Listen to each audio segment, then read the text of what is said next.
Necessary sins. What television taught me. And we've been looking at some of what we call everyday sins that have become commonplace or socially acceptable. You know, those sins that somehow we've come to believe and convince ourselves that we cannot live without them. And we're looking at popular art and as in particular television and what role it has to play, especially in contributing to the mainstreaming and glamorizing of the brokenness that we see in our world.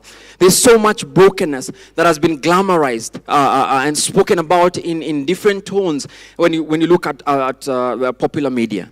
You know, we started by week 1 talking about lies, you know, and we say that lies rob and destroy. And truth builds and restores. You know, the reality is that some of us have gotten to the place where we live our lives trying to manipulate every situation around us. And what tends to happen is that we don't even know when we're telling the truth. We live this life of a lie. It has become a habit. It has become so ingrained in us that everything we do, we are trying to manipulate the outcome. So we'll say whatever we think that the other person needs to hear. And these are the lies that we live by.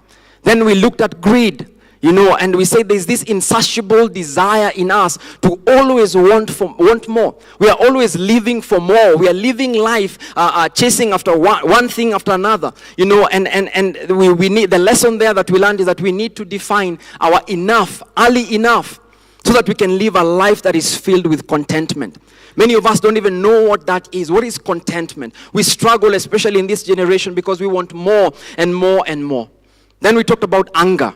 And we say that anger is just one of those things that consumes you. It's one of those sins that just consumes your entire life. You know, it consumes your relationships. Anger is bulky.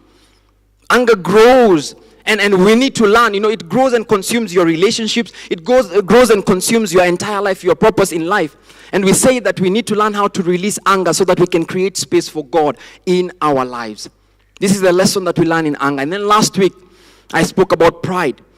And you know, society has propagated this conversation about how we need to build a brand about ourselves, you know, and we get engrossed in fronting this image. We are always looking forward to, you know, fronting the image that will be accepted, socially accepted, you know, the image that will receive the praise, the accolades, you know, that we talked about last week.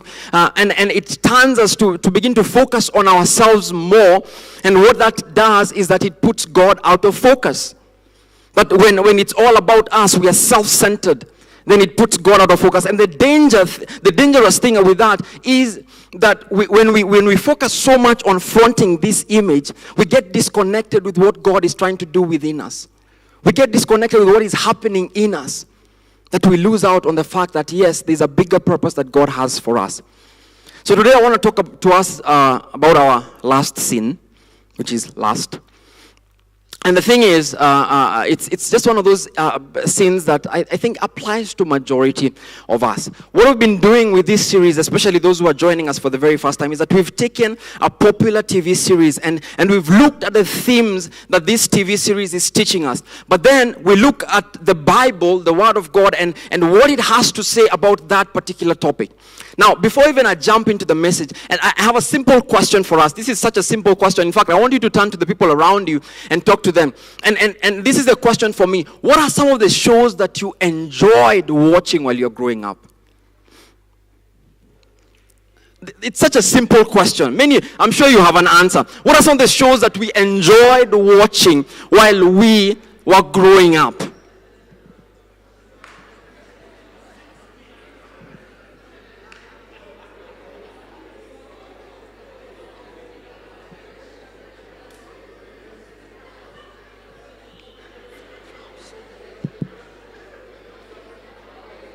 Make sure that you talk to somebody. What are some of those shows that we enjoyed?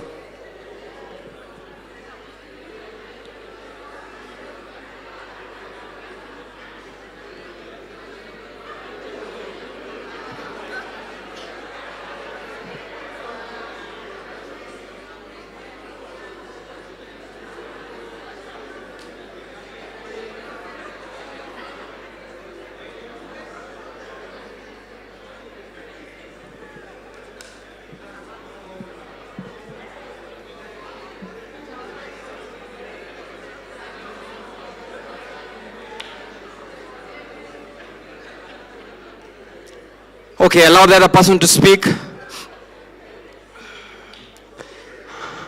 I want us to begin. What are some of the international ones? Let's stop with the local ones. International ones, just shout it out. The Jeffersons.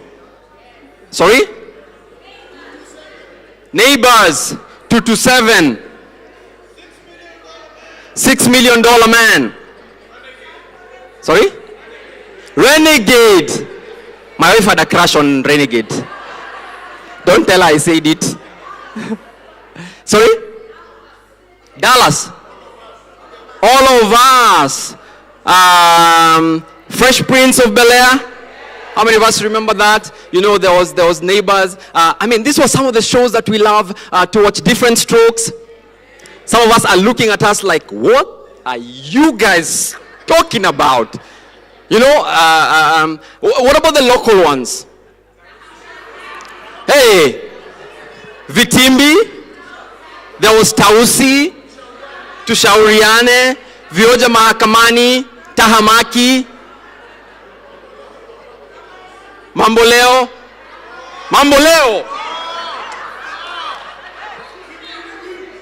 By the way, if you've said Mamboleo and Dunia Wiki Hii, please come and kneel down over here.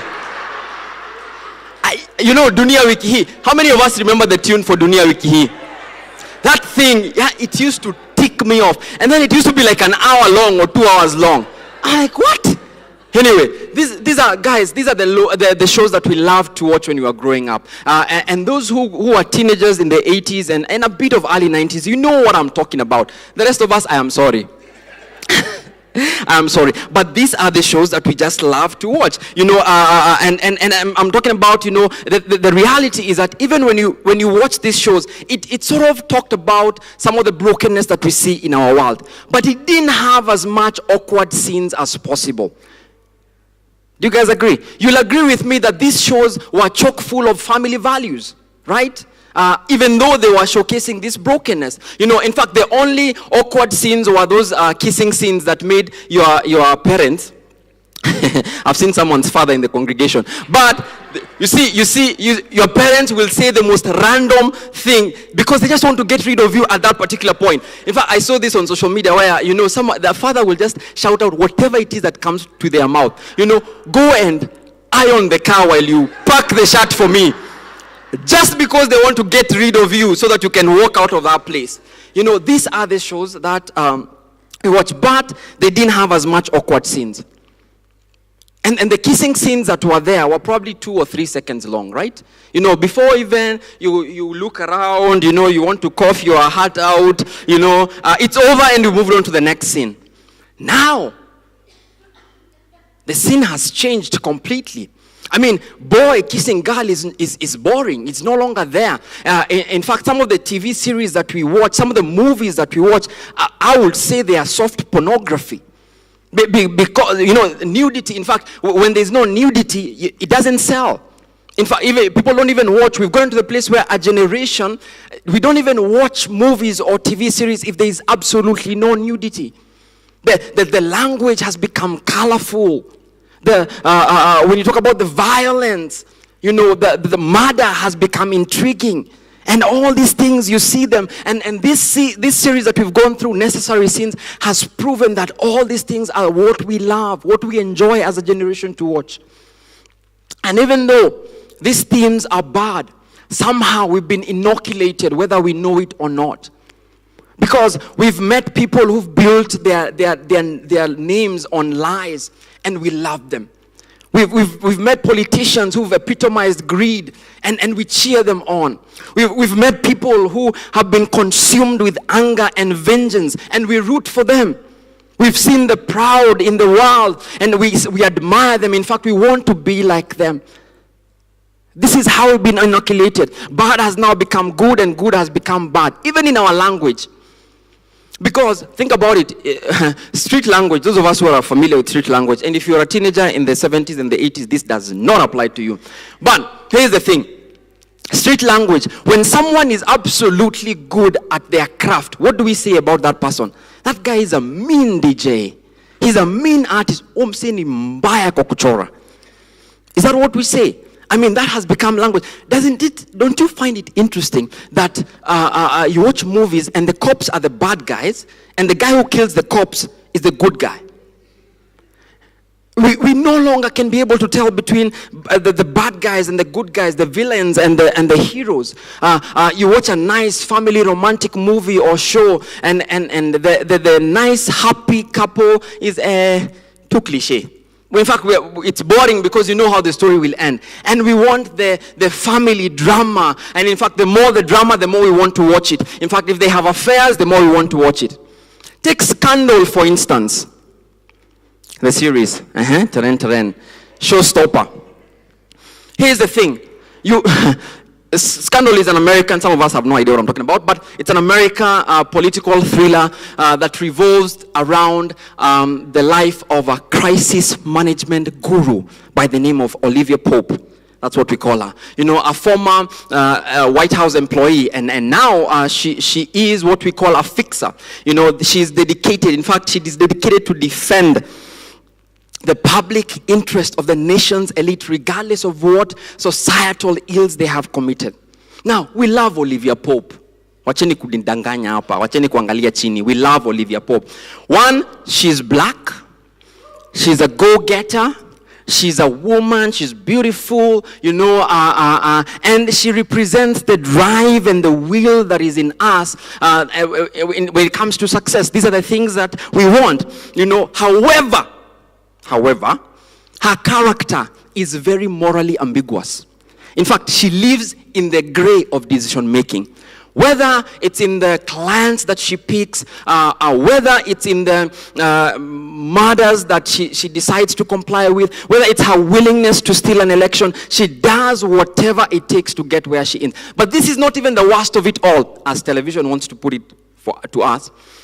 Her biggest challenge is in the area of her love life, because the storyline in this series, it revolves around her love interest to the President of the United States of America.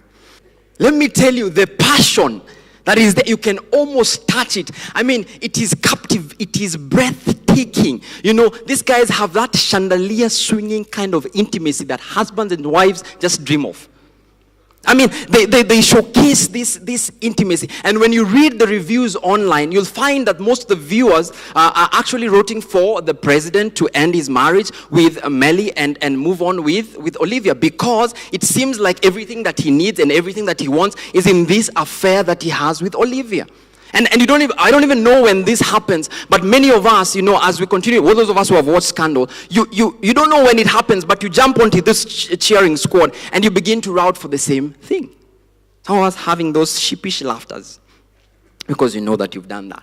I mean, these guys, you know, their moments together have been so intriguing that they make every scene around them just one that you want to watch. And the more you see them together, the more you want them to be together. Let me explain what lust is. Okay? Lust has been defined as the passionate desire for something or someone. And specifically here we're talking about the sexual desire, or a hasty action that leaves out that momentary pleasure without the thought of what's ahead. And I want to ask to those of us who are here, how many of us will admit that we have struggled with this sin of lust? And I believe the reality is that not many of us will confess to that sin. And yet, this is one of those sins that is natural to the majority of us. But let us be honest, whether you're male or female, most of us have struggled with, if not already still struggling with, this sin of lust. Now, I'm not even asking you to tell us, but what I'm asking you to do today is that you need to be honest with yourself. Be honest with yourself that if you are struggling with this sin of lust, and you're going to see in a moment that this is one of those sins that, yes, it will destroy you, but also, most importantly, destroy the people around you. But I want you to be honest with God, because He knows whether you do or not anyway. Throughout this series, we've been looking at the words of Jesus and what Jesus has to say about the different sins that we've talked about. And today I want us to see what does he have to say about this topic of lust. And I find a conversation that he's having with some of the followers in one of the best sermons ever preached. And this is the Sermon on the Mount. Matthew chapter 5, he's sitting with his followers and he's teaching them about the things that we go through on a day-to-day living. Wisdom, and I'll encourage you to go back home and read Matthew chapter 5 because there's so much that you can learn from this. But I want us to jump to verse 27 because there's a conversation that he's having there about adultery, which is as a result of lust. And this is what it says. You have heard it say, you have heard the commandment that says, you must not commit adultery. And Jesus here knows.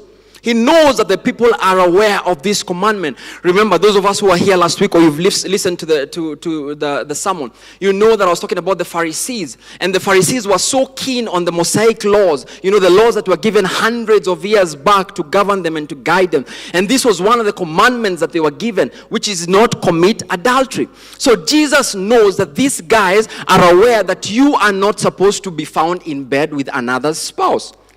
And maybe he even knows that they had religiously practiced this law. But that's why he even goes beyond that, because he says this in verse, he continues the conversation. But I say, anyone who even looks at a woman with lust has already committed adultery with her in his heart. Anyone. And Jesus knew that the sin of adultery begins from the heart before you engage in the act. Come on. I kind of throw some rhymes over here. He knew that is more dangerous.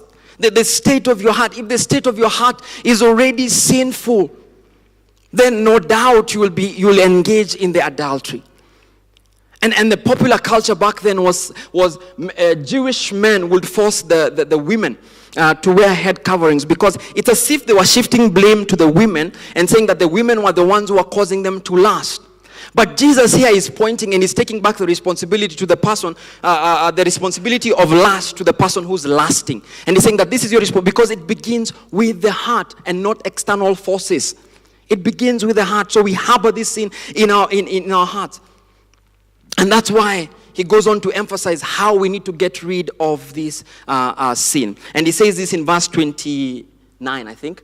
So if your eye, even your good eye, if you're just left with one eye, if your one eye is bad and you're just left with your good eye, even your good eye causes you to lust, gouge it out and throw it away. Because it is better for you to lose one part of your body than for your whole body to be thrown into hell. Guys, can you imagine how radical that is? Like gouging out your eye. That is radical. But of course, gouging out one's eye will not keep you from lusting, because people will lust even with their eyes closed. But I think that Jesus is being graphic over here in a manner because he wants to show us that by any means necessary, you need to cast off this sin. By any means necessary, you need to fight this lust in your life. Because lust, like any of the other sins that we've talked about, has the potential to destroy not just you, but it will destroy even those who are around you. Guys, when you think about it, in the context of marriage, but also in the context of this series that we're talking about, scandal. I mean, guys, lust is hostile to true love. Lust dehumanizes a person to become an object of passion. I am rolling today. To the point where we begin to see this person as a visual or an emotional prostitute to be used by us. And that is why the pornography industry is thriving while the marriage institution is struggling. Because of lust. Fueled by our selfish passion, it is inevitable that lust leads to adultery. And this violates the sanctity of the being of the person, and the relationship that they have around them. I mean, think about it. When you contrast love, the thing that we often mistake with lust Love seeks the best of the other person. But lust seeks to destroy, seeks to exploit another one or the other person for or our own selfish reason.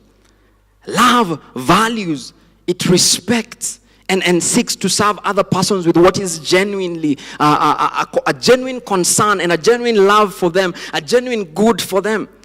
But lust, it distorts relationships. It messes up relationships. It demands possession of those relationships, even to the place where we are always incompatible with acknowledging that God is the ultimate, the supreme desire in our hearts. Because this is against His will. Lust leads us to that place. Love seeks what is best for a person, but lust seeks to exploit another for our selfish reasons. And that is why Jesus gave such a radical suggestion to deal with lust in our lives. That's what He did. Because He knows that it will destroy us. And if you've been following this series, you'll know that every sin that we've talked about has a certain theme. And the theme is that these sins will destroy you. They'll destroy those around you. But it will tragically destroy your relationship with God.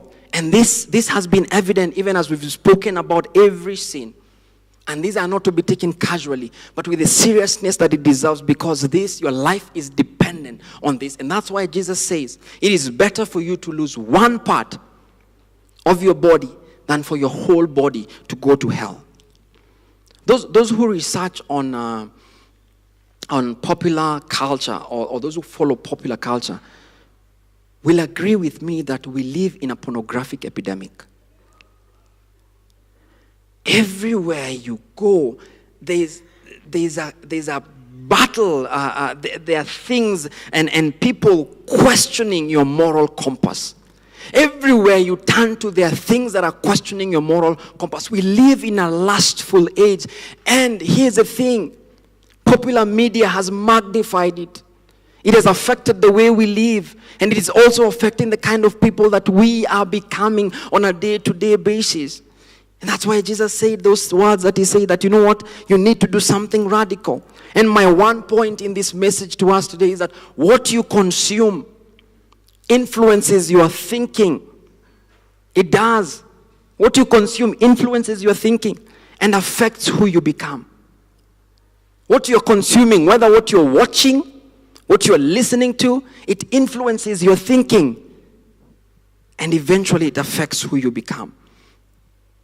So everywhere you look, you see that yes, popular media has most of who we are right now has been influenced by media. And as we're coming to the end of this series, we've talked about all these things, and some of us, maybe you're here and you're overwhelmed, you're like, so Pastor, I've heard. Then what do we do? What is the next step? So do we go and destroy our televisions, sets? Do we destroy our computers and our laptops and our phones, and then we move into caves? No, that's not what I'm saying with this series. In fact, I want to point us to the words of Apostle Paul, because Apostle Paul says some things to the Roman believers. He had written a letter to the believers in Rome and even to the believers everywhere in the world at that particular time. And he says this in Romans chapter 12, and this is a passage that many of us have heard, but I want to highlight two things from this passage. It says this, and so, dear brothers and sisters, I plead with you to give your bodies to God because of all He has done for you. Continue. Let them be a living and holy sacrifice, the kind He will find acceptable. This is truly the way to worship Him. And here's where I want us to really narrow in and focus on. Because it says, don't copy the behavior and customs of this world. But let God transform you into a new person by changing the way you think. Then you will learn to know God's will for you, which is good and pleasing and perfect. There are two important words or phrases that I would like to highlight from this passage. The first one is the way you think. The way you think. This passage hints at a very important truth, because a person will be transformed from one state to another by their mind or the way they think. I mean, give two people the same conditions, the same stimuli, and you will end up with extremely different results. Give two people the same amount of money, the same education, and you'll find that they have very different outcomes in life. And years later, you'll find where there is folly and where there is wisdom. And the thing that sets them apart is their mind, the way that they think. This is what we're talking about here in the passage. Small wonder the wisest man who ever lived says this in Proverbs chapter 23 verse 7. For as he thinketh in his heart, so is he. What is happening, and listen to me guys, what is happening in popular art, popular media today is a battle for the mind. It's a battle for your mind. It's a battle for my mind. That is a struggle that we are going through every single day. And media, what you consume influences your thinking and affects who you become. Media continues to consistently feed us in small doses, and what goes in must come out. We continue to be fed every single day, whether we are listening to it, whether we are reading it, whether we are watching it. We continue to be influenced every single day. When you started off, you are completely opposed to sexual affairs. You are completely opposed. In fact, for you knew that there is nothing. But now you've been shown. Now after you've watched the second season and the third season, you've watched a few movies here and there. You're beginning to be liberal, and you're opened up to a world of possibilities, and beginning to see that yes, there is actually a possibility for you to have a sexual affair. When you are getting married and you're standing right there, but to your husband, it never occurred to you that you will ever sleep with another man. You didn't even think about it. It was not even in your radar, even in your friend's radar. But now you've been shown. You've been shown, and as you've been shown, you now are open to the possibilities of the fact that there's a possibility that this relationship will not work over here. So let me think of the options that I have. And we are fed in small doses. Our minds are shown different things in small doses. What was black and white for us before? It was black and white. We knew that, it's either this or that. Now we live in the gray. Where anything goes, where the majority goes, that's where we'll go. But you find that the sin, now that we've been shown and been exposed, the sin is harbored in our hearts. And as Christ is pointing out, that then the lust is in you, the pride is in you, the greed is in you, and the only thing that sin is waiting for is an opportunity. It's an opportunity to play itself. And many of us here right now, if you don't even focus, and that's the thing that you notice even when you watch this series Scandal, is that they tend to magnify the political theatrics, and the drama that is going on in the politics, and they downplay what is happening with Olivia and the affair with the president. But our values are different, because we value family, we value marriage. That is what the Bible teaches us. And so what happens is that you are influenced to begin to think that, this is not a big deal. And because the president represents one of the most powerful offices on this earth, then all of us are aspiring to positions of power, positions of influence. And guess what begins to happen? That begins to influence. Then when you get to that position, guess what will begin to happen? And when the possibilities present themselves, you already have been inoculated. That when that person comes in, when you're tempted, the sin is already harbored in your heart. What you consume influences your thinking and affects who you become. Guys, interesting thing, as we watched the first few episodes of Scandal, Lucy and I began to realize that there were certain themes, very strong themes in this series. One of them is that the marriage between Fitz and Melly, Fitz is the president, was portrayed to look so boring. Marriage was made to look very boring. And with time, as you continue to watch this thing, you get to the place where you realize, it didn't even stop there, that the husband and the wife, that they don't look at one another and choose to resolve their issues. No, their solution is to go to a third party in the name of having an affair. And you, with time, you begin to justify how that the president's marriage will not actually work. And whether you want to admit it or not, your life is influenced. Your decisions are influenced by what we watch. You see, guys, popular media is a slow fade. It influences your standards of life. It influences our standards of life. Because whereas your thoughts, you knew what is beautiful and what is handsome. And when you look, let me talk to the married people for a while. You look at your wife right there, and you saw she's the most beautiful thing ever, or the most beautiful person ever. But then popular media begins to influence your thinking, and you're shown another form of beauty. And you start working towards that. Those of us who are dating, you looked around and you saw your sisters, you saw your mother, you saw your friends, and you appreciate the beauty and the value that they're bringing into your life. But then popular media begins to influence your thinking. You start seeing another portion, another definition of beauty. We've been influenced to know another kind of handsome. And for a man, as long as he doesn't have certain things or certain characters in his body, then he's not handsome.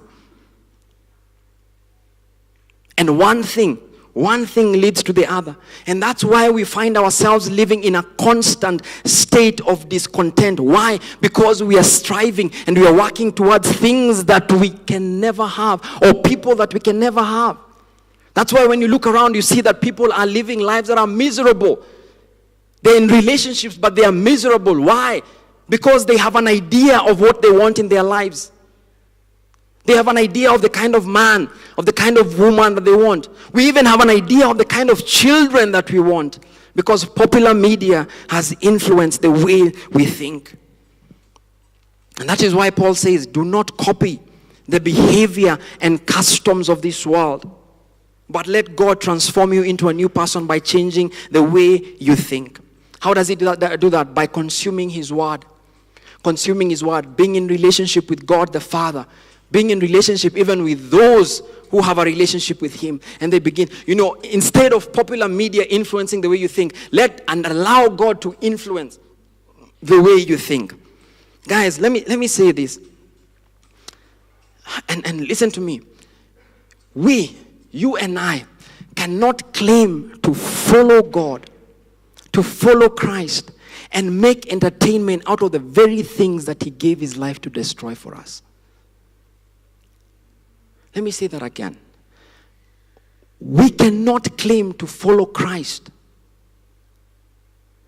and go ahead and make entertainment out of the very things that he gave his life to destroy for us, so that we may have life in abundance. We cannot claim to follow Christ and make entertainment out of murder, out of adultery, out of pride, out of violence. The very things that God died so that you and I may be able to enjoy life. And that's why you find Paul in the book of Philippians chapter 4. He says this, finally, brothers and sisters, whatever is true, noble, right, pure, lovely, admirable, if anything is excellent, if anything is praiseworthy, think about such things.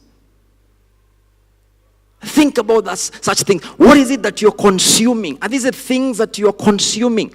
Do they reflect what is right and what is true? Are the programs that you're watching, do they reflect what is right and what is true? Because when you're thinking that, this is just entertainment, don't make a big deal out of it, this is just entertainment, you're being influenced, you're being inoculated, and you don't even know it. And I want to speak even to the parents or the guardians in this place, because if you're a parent, I want to tell you that the next generation, their media diet is on another level. And we need to be especially concerned about them and then what that next generation is consuming. And some of us need to put very strict measures and boundaries. We need to become very well informed to ensure that we are preparing our children so that they can be able, because they are the most susceptible to be influenced by popular media, because they have it all around them. Some of us didn't have the privilege of popular media when we were growing up, but they have it. So here's the thing. The second important thing that I see here is the phrase, to know God's will. To know God's will. And I want to say this because even as I begin to wrap this thing up, to know God's will presupposes that our ear is listening. Our ear is open and is listening to God. We are attentive and that we are listening keenly. And our challenge today, and follow me here, guys, is that the nature of popular media is that it has been designed to be so consuming, so addictive, and so distracting, That's how it has been designed. So much of our time and energy is spent consuming popular art. We spend a lot of that, and this creates a ton of noise, a ton of busyness. We just become busy with consuming popular media such that we crowd God out of our lives. Guys, think about it. Television series have been designed in such a way that they always leave you wanting to watch the next episode, right? They always leave you on that cliffhanger where you're like, you know what, let me just click next, okay? And I know people who have watched, including this I know people who have sat for a few days, who have watched probably 5 or 6 seasons in 1 week. Do the math, guys. One episode is like what, about 45 minutes, right? About 45 minutes, even close to 1 hour. You know, and one season has about between 12 and 15 episodes. Let's say even about 13 episodes. And I mean, let's say maybe 1 hour you decide to watch even during the day. So in one day, you actually sit and watch an entire season. One day. So in 1 week, in 5 days, you've watched 5 seasons. Do the math. That's about what? 60 hours. That is like 2.5 days straight up. You've sat there and you've consumed. Now, maybe you are not a TV series person, but the movies that we watch, YouTube that we watch, we engage in all these things, behind the screens. The reality is that you've sat there and you've been influenced by someone who had an agenda. They wrote it down. They employed people to act it out. And now you're consuming their agenda. And you've crowded out the most important relationships in your life. And now we've even gone to the place where instead of us even knowing God's will, we are busy on social media arguing about Shonda Rhimes' will. Shonda Rhimes is the writer of Scandal. Why? Because we are spending more time with Shonda Rhimes. She's influencing our thinking. She's influencing your thinking. Think about sports. Let me talk about sports very quickly. How many of us are sports buffs? It's okay, keep your hands down. The sports have really changed. Guys, before, back in the day, if you didn't get an opportunity to watch sports live, what will happen? You'll go and wait for the sports bulletin. And you know what? Life continued. Now, you have to read articles online because you have to research and you need to know your facts very well. And then while the game is on, you're not just watching on your TV screen, but you're also watching on your phone, because you're watching you're on social media. You're following up on the tweets and what people are saying and what they should not be saying. You know, you're on your WhatsApp group with your friends and you're arguing it out. Sometimes even it gets to a place you've stopped focusing on what is happening on TV and you're focusing on what is happening on your phone. You know, and we continue on. And then when the game ends, there are those pseudo analysts who will give you like a 2-hour commentary for a 90-minute game, you know, and we are busy on YouTube trying to figure out so that you can gain the facts, so that when you meet with your friends or your family, you can have the right argument for this conversation, you know, and you continue researching, and we continue with the conversation on and on and on. Sports has ceased just to become an entertainment for us, where we enjoy and we celebrate the ones who are working hard, and it has become something that consumes us and crowds God out. Our mobile phones. I don't even know whether I want to go there. Our phones keep us distracted. Guys, what will happen if tomorrow you leave your phone at home? Or what will happen if you God forbid, lose your phone today? We will not be surprised if we found some of you curled up in that fetal position, sucking your thumb, because of withdrawal symptoms. You know those people, you know, you're like, this guy, and you're like, this guy is sick, we need to take him to the hospital, but because of withdrawal symptoms. In fact, you know, even here in church, we encourage people to tweet. But I will hate to do a random survey right now and find how many of us have watched a YouTube video. They've updated their status across all the social media platforms. You know, they have responded to all the WhatsApp messages while I have been speaking. I will not be surprised, but it will hurt me. And guys, our gadgets have the potential to keep us distracted from a word that God wants to hear, you to hear, that can change your life. And we are so consumed. Gadgets have robbed us our ability to determine our terms of engagement. They determine our terms of engagement. Guys, it is sad. Many of us might be engaged in a robust conversation with our family. Those value-adding conversations. Those conversations that here there's something. And maybe even God wants to speak to you through another person. But a notification or a call that comes on your phone has the potential to pull your body out of that conversation or pull your mind out of that conversation. And many of us have missed what God had to say in a moment like that because we were so busy distracted with what was happening on our gadgets. Popular media crowds us out from what is important and of more value. What you consume, guys, as we come to the end of this series, influences your thinking and affects who you become. It does. It does. What you consume influences your thinking. Guys, I want to end by saying the enemy knows who you are. The enemy knows what God has placed in you. God knew you before you were even formed. So he had plans for you. He had a reason why he wanted to create you. And the thing is that the enemy can do nothing, absolutely nothing, to stop God from placing that thing in you. But the very thing that he will do is that he'll keep you distracted so that you remain disconnected from the thing that God has placed in you. What he can do is to stop you from connecting with that thing. He can distract you and make your life so busy that you have the least amount of time with God, that you don't even know how to pray anymore, let alone even listen to God. That if God were to speak, we are in a generation that is struggling to figure out God's voice. We don't know how God speaks because there's all this noise around us. There's YouTube, there are many people, they're your friends and your family members, and they are all speaking about the same thing. And we never even take time to spend enough amount of time to even just be with God or be in his presence so that we can know what he's saying about us. He keeps you so focused on everything but the voice of God in our life. Guys, you must consume popular media in moderation. You must consume. Be very watchful over how you spend your time. Popular media has its glam, the gloss, the celebrities, the scripts well written, and it easily distracts us and it keeps drawing us back.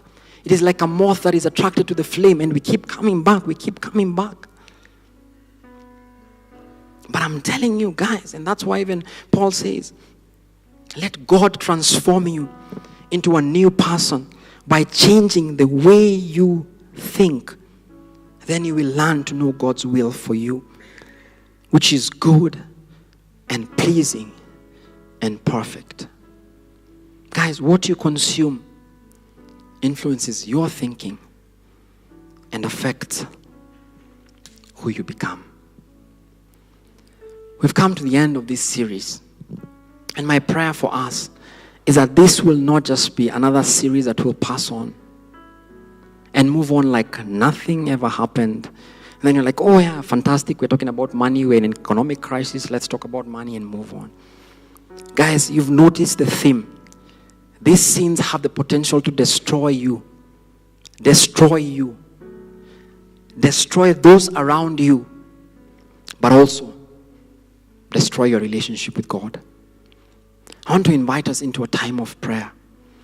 And today, in fact, I want to pray for all of us, because sometimes we need to get to the place where we just are true with God and say, God, I can't do it by myself. I don't know what God has spoken to you. My hope is that this conversation will continue to your home, that you'll go and discuss it with your friends and say, this is what the Lord is doing, and this is what the Lord is saying to me. Because the Lord has spoken through his word. And then you can be able to sit with the people who are closest to you and say, yes, I have been convicted by this thing. And I want you to keep me accountable in ensuring that I'm walking the path that God wants me to. Some of us have been so addicted to popular media that there are some things that you need to do to change the way you live. Maybe some of us, we are so in this thing that you need to get to the place where you even give away your television. You have to be, and that's why Jesus talks about that radicalness of you have to gouge your eye out. Guys, do you want television to be the thing that will not get you to heaven? How sad will that be? Some of us, it's our phones. Those of us who use Apple products, the new update, iOS 12, has this thing called screen time, which I found it's very fantastic. By the way, there's no, it's not an advertisement, but it's fantastic because what it does is that it helps me know. What it does is that it gives you a breakdown of how many times you've picked up your phone, how many times, how long you have spent on the different platforms, whether it's YouTube, WhatsApp, and all those things. And I'm like, it's shocking, guys. It is shocking the amount of time we spend with this gadget. It is shocking. And as I've been watching and analyzing the past 7 days, guys, it has made me ask some very significant questions about my life. Some of us need to reschedule our time. Maybe we have a lot of idle time. And there's just something, maybe you need to come up with a hobby or do something. But you find that popular media crowds us out and we spend time watching and reading and doing these things that are not beneficial to us while we should be spending the same time doing what God wants us to do.